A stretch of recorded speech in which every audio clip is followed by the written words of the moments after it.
one task to another, then we know that they're ready to go out in the real world and that they will likely to continue to improve after you withdraw those therapies.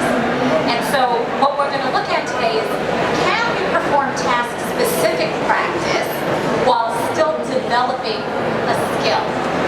So we can't practice every single task under the sun with our patients. It's not possible. So how do we get to the point of skill development? Through practicing the whole task, and specifically the whole task of walking. So I was thinking, let's start with a brief video, and we'll take a look at this woman who's receiving her first session of bodyweight supported treadmill training. She's 3 years post-stroke, and as you can see, she's got a step 2 gait pattern. The left foot is not coming past the right. Her knee doesn't really flex on the right. She's wearing a solid ankle foot orthosis, leaning forward on the quad cane. But you would say she's accomplished the task of independent walking with her cane, right? She's going to now have her first session of gait training on the treadmill with body weight support and postural correction provided by the support system. And let's see what's different, because this is someone who theoretically would have been discharged from therapies. She's 3 years post-stroke. She's clearly in the chronic phase of recovery. And you might think, what she's accomplished, she's accomplished. She's going to receive about 5 minutes of gait training, and in that session, the primary goal will be to get a more symmetrical step-through gait pattern. She gets positioned over the treadmill, and in the first minute or so, the clinician will do a brief assessment to see how can he get the best gait pattern possible out of her, so that the practice that she gets is the best practice possible. He begins with the treadmill at a very slow speed so that he can do an assessment. They're going at about 1 kilometer an hour at the start, just under 1 kilometer an hour.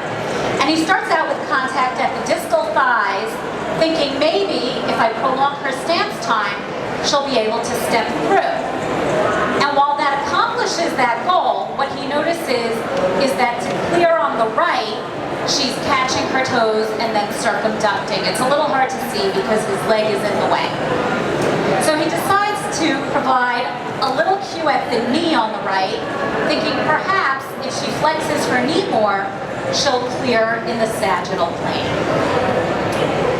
And he can tell within a couple of gait cycles that that's not really accomplishing what he had hoped for. So he decides to come around and help her at the foot, which we'd all love to do with our patients, but if you're doing gait training over ground with a walking frame, that's simply not safe. So you see that kind of toe catch and circumduction there. When he comes down to the foot, it becomes immediately obvious that the orthosis is the problem.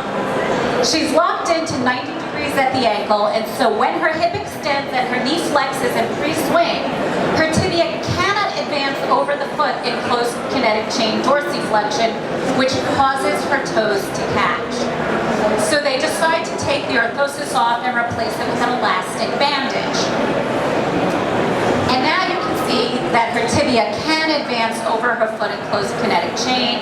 He's helping her to clear. And with his left hand, he's providing a weight shift over that right limb whenever she achieves stance phase.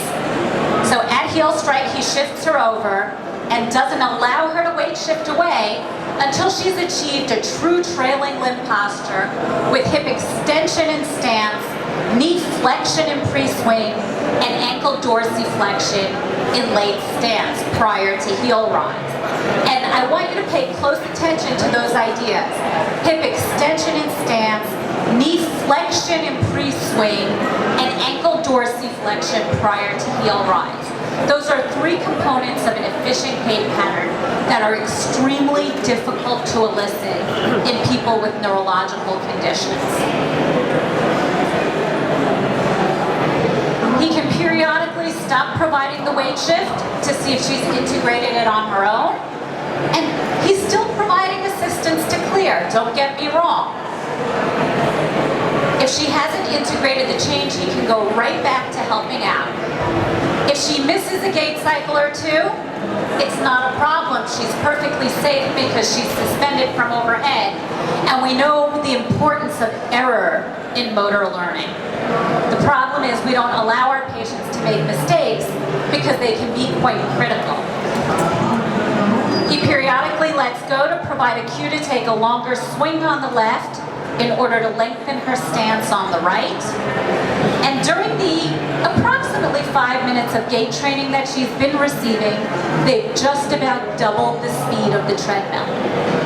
So by the end of the session, she's going closer to 2 kilometers an hour. She was going just under 1, and she ends up at just under 2 kilometers per hour.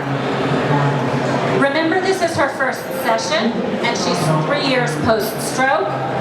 And in just a moment, we'll see how much of these cues she's integrated into her overground gait pattern.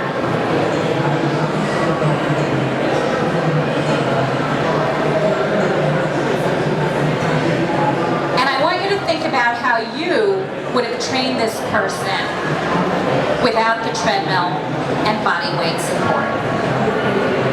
Let's see if you notice any difference in her gait pattern.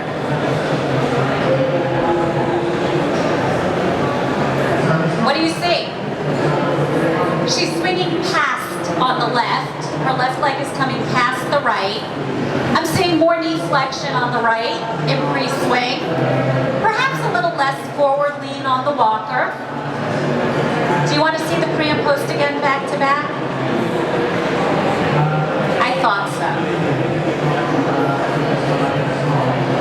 That's pre.